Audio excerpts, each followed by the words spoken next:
Story title: The Garden of Hope. The war had left the town in ruins.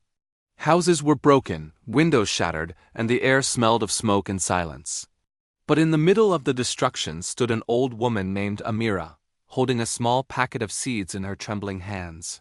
Every morning she walked to the same empty field, once a park filled with laughter, and knelt in the ashes.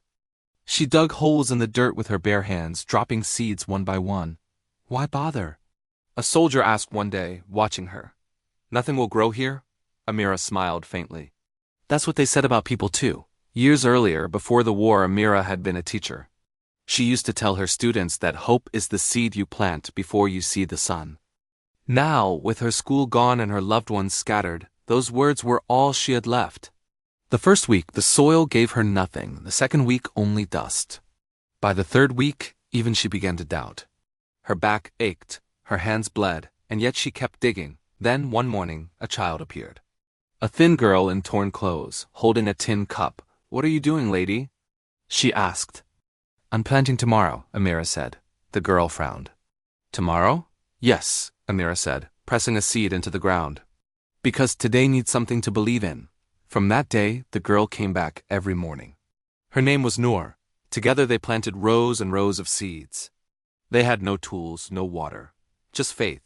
The soldiers laughed, calling them the crazy gardeners.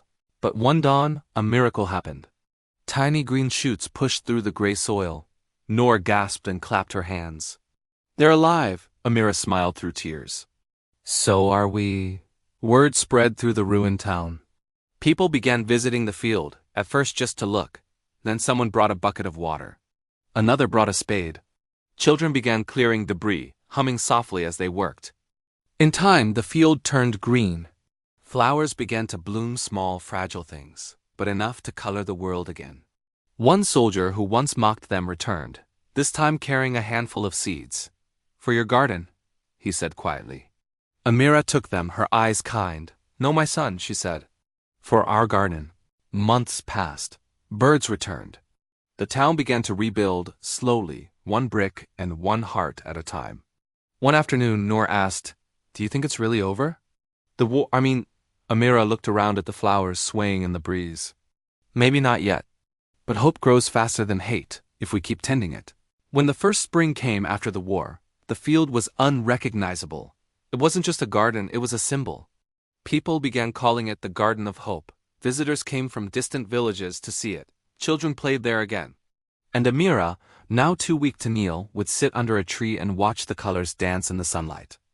One morning, Noor found her sitting still, eyes closed, a small smile on her lips. In her lap lay a folded note. "If I am gone, promise me you'll keep planting. Because the world will always need hands brave enough to believe." Noor wept but kept her promise. Years later, when Noor became a teacher, she would tell her students the same thing Amira once said. Hope is the seed you plant before you see the sun. And every spring, the Garden of Hope bloomed again, proof that even in the darkest soil, something beautiful can grow. Moral of the story: hope is not the denial of pain, it is the courage to plant joy in the middle of it. Even a single act of faith can heal a broken world.